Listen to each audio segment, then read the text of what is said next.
Moni omvera nonse kulikonse kumene muli. Lero Sunday pa 3 November tikhala tikuona za phunziro limene tikuti mphatso ya moyo wosatha. Kodi mumadziwa kuti moyo wosatha ndi mphatso? Mipingo ndi achipembedzo ambiri satiuza za ichi chifukwa ndili nacho chitsimikizo kuti sadziwa za ichi. Akadati amadziwa kufunika koposa kwa chimenechi, sibwezi akukhala chete mowirikiza kapena kumakakamira kukamba zinthu zina zimene zili zotsutsana ndi chiphunzitso choonachi. Iwo amanena kuti moyo wosatha sitingaupeze kwa ulere opanda kulipira ndi ntchito zathu zabwino kapena chiyero chathu. Ndiye mundimvetsetse omvera chifukwa sindikudana ndi chiyero kapena ntchito zabwino, koma pali vuto lalikulu limene likuyenera kuzindikiridwa komanso kukonzedwa. Tsiku la lero tikamba mvemvemve za phunziro limeneli kuti moyo wosatha ndi mphatso, ndipo timaupeza popanda kuchitapo ntchito iliyonse koma kungokhulupirira. Ndiye tisanayambe ndili ndi mafunso awa: kodi mumafuna mutapulumuka kapena mutakhululukidwa? Nanga dziko litatilathalira, muli nacho chitsimikizo kuti mutha kupulumuka? Kale mafunso awa analondivuta, komanso mtima wanga umakhala osautsika ndikaganiza za kuthekera kudzapulumuka. Ngakhale ndinkapemphera, mtima wanga munalibe mtendere, komanso chitsimikizo ndinalibe, chifukwa ndinkasoweka kuzindikira chinthu chofunikira kwambiri. Andi chinthu chimenechi chimene tikhali tikuunika mu phunziro lathu la lero. Ndiye ndikudziwa kuti ngati ineyo kale, anthu ambirinso pakali pano ndi osautsika pa nkhani ya chipulumutso kapena chikhululuko. Ngakhale amaoneka kuti akukangalika pa zinthu za uzimu, za chipembedzo, koma mkati mwawo muli vuto chifukwa alibe chitsimikizo komanso chidziwitso choona chakuti angapulumutsidwe bwanji. Ndiye tipereka mchizungu timati background kuti tikakhale tikuyenda limodzi tikamakamba fundo zina kutsogoloko. Ndiye tikamba muzu wa nkhaniyo, tsinde la nkhaniyo, kumene ikuchokera ndi kumene yapita. Mu Baibulo Mulungu adasankha mtundu wa Israeli kuti kudzera mwa iyo anthu a mitundu ina akamudziwe Mulungu. Exodo 19 verse ya 6. Ndipo mawu akunena kuti inu mudzakhala ansembe achifumu ndi mtundu woyera mtima. Awa ndi mawu amene uyenera kuwauza Aisraeli. Ndesu tikufuna tizamenso pa nkhani imeneyi, koma anthu ambiri timakondosokoneza, timazitenga izi kukhala za ife, koma anena momveka bwino kuti chimene chaperekedwa apa, lonjezo limene likukambidwa apa, ndi la Aisraeli, ndipo iwo anapatsidwa malamulo ndi malonjezano potsatira kumvera kwawoko. Tikayitsata nkhaniyi bwinobwino tidzana kuti anapatsidwa alonjezo potsatira chimene iwo anayenera kutani kumvera, koma vuto linali loti sadakwanitse kumvera malamulowo, ndipo adakana Mesiya wawo mpaka kumupha. Izi tikuziona pa Machitidwe 2 verse 22 kulekeza 24. Inu Aisraeli, mverani mawu awa: Yesu wa ku Nazareti anali munthu amene anaperekedwa kwa inu ndi Mulungu, ndipo Mulungu anakutsimikizirani zimenezi ndi zamphamvu, zodabwitsa ndi zizindikiro zimene anachita mwa iye pakati panu, monga inu mukudziwa. Yesu ameneyu anaperekedwa kwa inu mwakufuna ndi kudziwiratu kwa Mulungu, ndipo inu mothandizidwa ndi anthu oyipa munamupha iye pomupachika pa mtanda. Koma Mulungu anamuukitsa kwa akufa, kumumasula iye ku zowawa za imfa, chifukwa kunali kosatheka kuti agwiridwe ndi imfa. So izizi zikukambidwa momveka bwino ndithu kuti nkhani ikuchokera ku pangano kapena dongosolo limene Mulungu anali nalo ndi Israeli, koma kumene kupita zikupita kunena kuti Aisraeli aphwanya panganoli ndipo alakwa. Ndi Israeli atakana Mesiya Yesu Khristu, Mulungu anadzutsa munthu wina kutumikira dzina lake, ndiye Paulo. Zimenezi tikuziona pa Machitidwe chapter cha 9 verse ya 15 ndi 16. Koma Ambuye anati kwa Hananiya, munthu uyu, kukamba za Paulo, ndi chida changa chosankhika, chonyamulira dzina langa pamaso pa anthu a mitundu ina ndi mafumu awo, ndiponso kwa anthu a Israeli. Ine ndidzamuonetsa zowawa zonse zimene ayenera kumva chifukwa cha dzina langa. Nde chifukwa cha kuma mtima kwa Israeli, Mulungu akudzutsa munthu wina. Koma ngakhale anatumidwa kwa mitundu, Mulungu akuyambabe ndi ana a Israeli kuti be mwina pa sakhale chinthu china chotani choweringula.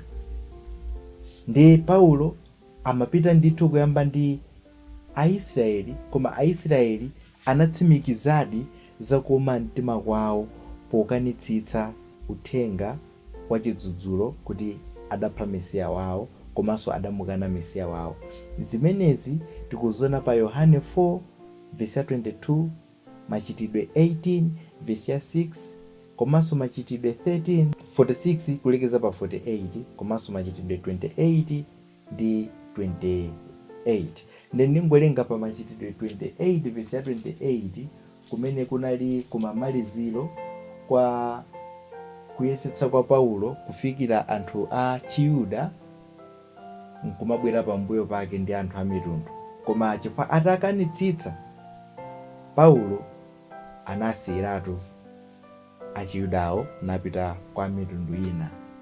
Ndiye mavesi amene ndanenawo mutha kuwerenga panokha. Pa 28 akunena kuti, chifukwa chake ine ndikufuna mudziwe kuti chipulumutso cha Mulungu chatumizidwa kwa anthu a mitundu ina, ndipo iwo adzamvera. Chipulumutso chinali cha Ayuda, koma anachikana. Iwo anadziyesa okha osayenera chipulumutsocho. Chifukwa cha chimenechi, Paulo adasomokera kwa a mitundu ina. Ndi chifukwa cha kugwa kwa Israeli, Mulungu akukomera mtima anthu a mitundu ina kuti alandire chipulumutso. Ndipo mu nthawi ino aliyense mopanda malire atha kupulumutsidwa, ndipo Mulungu wa Israeli ndi wa aliyense. Zimenezi akukamba pa Aroma 3 verse 29. Komano funso ndilakuti tingapulumutsidwe bwanji? Tiyeni tione malemba ndipo muzindikire chinthu ichi kuti mtumwi Paulo anapatulidwa kudzapereka chinsinsi chomwe chinali chobisika, koma Mulungu anamuululira. Nde tsinde la nkhani imene Paulo anabwera nayo pa nkhani ya kupulumutsidwa kwa anthu mu nthawi ikupezeka pa Aefeso 3 verse ya 3 mpaka 4, koma tiwerenga kuchokera pa chapter pa verse 1 mpaka na 7. Chifukwa chake ine Paulo ndili wandende wa Khristu Yesu chifukwa cha inu anthu a mitundu ina. Ndithudi inu munamva za ntchito ya chisomo cha Mulungu imene anandipatsa chifukwa cha inu. Ndicho chinsinsi chimene chinaululidwa kwa ine mwavumbulutso, monga ndinakulemberani kale mwachidule. Pamene mukuwerenga izi, inu mudzazindikira za chidziwitso changa pa chinsinsi cha Khristu, chimene sichinawululidwe kwa anthu a mibado ina, monga momwe tsopano chawululidwa ndi Mzimu wa Mulungu mwa atumwi oyera ndi aneneri. Chinsinsicho nchakuti kudzera mu uthenga wabwino, anthu a mitundu ina ndi olowa m'malo pamodzi ndi Aisraeli ndi ziwalo za thupi limodzi, ndi olandira nawo pamodzi malonjezo a mwa Yesu Khristu. Chinsinsi ndichonena kuti anthu a mitundu ina atha kupulumutsidwa koma kudzera mu uthenga wabwino. Kalekale anthu ankamva ndithu kuti anthu a mitundu ina adzapulumutsidwa ndithu, koma adzapulumutsidwa bwanji? Chinsinsi chimene Mulungu anavumbulutsira Paulo ndi chakuti kudzera mu uthenga wabwino, anthu a mitundu ina adzakhalanso anthu olandiridwa pamaso pa Mulungu ngati ake a Mulungu, mmenenso Israeli analili poyamba. Ndi choyambirira chofunika kumvetsa ndi chakuti aliyense, Myuda kaya wa mitundu, ndi wochimwa, ndipo imfa ndi yomwe akuyenera kulandira. Chimenechi ndi chilango chawo. Aroma 3:10 komanso 23. Aroma 6:23 so akutsimikizira za chimenechi kuti mphotho ya uchimo ndi imfa. Ndi pakuti aliyense ndi wochimwa, palibe chomwe angachite kudzonjola ku chilango cha tchimo, ndipo chotsatira ndi chilango basi. Koma Mulungu mwachikondi ndi chifundo ndi amene anapanga njira yoti tikalandire moyo wosatha kwaulere ngati mphatso, osati chifukwa choti tachita kena kake kalikonse kabwino kotiyenereza chinthu chimenechi. Ndi tiwerenga pa Aroma 6:23, chifukwa vesi imeneyi imatha kuwerengedwa koma anthu ambiri timasemphapo chinthu chimene chikukambidwa. Ndi pa 23 akunena kuti pakuti malipiro a tchimo ndi imfa, koma mphatso yaulere imene Mulungu amapereka ndi moyo wosatha mwa Khristu Yesu Ambuye wathu. Mphotho umalandira pomwe wayenerezedwa kulandira mphotho, pamene mphatso ndi chinthu chaulere chimene umalandira pamene okupatsayo wapanga chisankho chokupatsa. Ndi munthu aliyense ndi wochimwa koma atha kulandira moyo wosatha pongokhulupirira kudzera mwa Yesu Khristu zimene iye adatichitira pa mtanda. Kuchita zabwino kuti uthane ndi mlandu wako utaweruzidwa kuti ndiwe olakwa sikungathandize aliyense. Umangoyenera kudalira wina wake ngati angakuchitire chifundo kuti ukhululukidwe. Sitilandira mphatso ya moyo wosatha kamba ka zochita zathu zabwino. Aroma 3:20, Agalatiya 2:16 ndi Agalatiya 3:11. Ngati tikufuna kupulumutsidwa ndi kukhululukidwa, tikuyenera kukhulupirira Aroma 1:16. Ine sindichita manyazi ndi uthenga wabwino, chifukwa ndiwo mphamvu za Mulungu zopulumutsa aliyense amene akhulupirira, poyamba Myuda kenaka Mhelene. Aliyense amene amakhulupirira uthenga wabwino amayesedwa olungama. Ndi chani chomwe tikuyenera kukhulupirira chomwe chanenedwa mu vesi? Uthenga wabwino ndi omwe aliyense akuyenera kukhulupirira kapena kuulandira, kumene kuli kuvomereza, chifukwa ndiwo mphamvu yakupulumutsa aliyense okhulupirirayo. Kodi nanga uthenga wabwino ndi chani ndipo umati chani? Zimenezi akukamba Paulo pa 1 Korinto 15:1 mpaka 4. Tsono abale, ndikufuna ndikukumbutseni za uthenga wabwino umene ndinakulalikirani. Munaulandira ndipo munaukhulupirira kolimba. Inu munapulumutsidwa ndi uthenga wabwino ngati mwasunga mawu amene ndinakulalikirani. Kupanda kutero mwangokhulupirira pachabe. Pakuti chimene ndinalandira ndinapereka kwa inu monga chofunika koposa zonse, kuti Khristu anafera zoyipa zathu monga mwa malemba, kuti anayikidwa m'manda, kuti anaukitsidwa tsiku lachitatu monga mwa malemba. Umenewu ndiye uthenga wabwino. Kukhulupirira zimenezi ndi kumene kumatipangitsa ife kuyesedwa olungama pamaso pa Mulungu. Imfa ya Yesu ndi uthenga wabwino chifukwa ochimwa amene amayenera imfa atha kulandira moyo wosatha kwaulere pokhulupirira kuti Yesu anatifera machimo athu amene tidapanga ngakhalenso amtsogolo. Chifukwa nthawi imene Yesu Khristu amatifera ife tinali kulibe, ndipo kudzera mu mwazi wake timakhala okhululukidwa machimo onse, osati ena mwa machimo koma machimo onse, ndipo timayeretsedwa, timalungamitsidwa, ndipo timawomboledwa ku mkwiyo omwe uli mkudza. Mavesi amene nditchuli apa akuchitira umboni zomwe timapindula chifukwa cha imfa ya Yesu Khristu. Aroma 5 verse ya 9 komanso 10, Aroma 3 verse ya 25 komanso 26, Akolose 1 verse 14, Aefeso 1 verse 7, Akolose 2 verse 13, 2 Akorinto 5 verse 19 komanso 21 ndi Aefeso 2 verse 11 mpaka 13. Kulingana ndi nthawi mukuyenera kupezanso nthawi yanu yapadera kuwerenga mavesi amene akunenedwawo. Tikakhulupirira kuti Yesu anatifera timakhala tavomera zomwe imfayo idakwaniritsa. Chifukwa chani timayenera kukhulupirira kuti Yesu adauka kwa akufa? Chifukwa choti timalungamitsidwa kapena kutsimikizidwa kuti zonse zimene Yesu Khristu adachita ndi zoona pa ife, ndipo dziwani kuti machimo athu sawerengedwanso mlandu, ndipo mudzaukitsidwa ngakhale mutafa. Ichi ndi chinthu chimene chikuyenera kutipatsa mtendere komanso chitsimikizo. Chitsimikizo sitikuchipeza mu zochita zathu zabwino, koma mu chimene Yesu Khristu adachita, ndipo mawu a Mulungu akufotokoza za chimene tayenera kuwakhulupirira mawuwa kapena ayi. Nde yense ovomera kapena kukhulupirira ichi kukhala choona, Mulungu amamuyesa kukhala olungama kwamuyaya. Izi sizichitika kwa munthu amene amayesetsa kuchita zabwino kuti aonedwe olungama.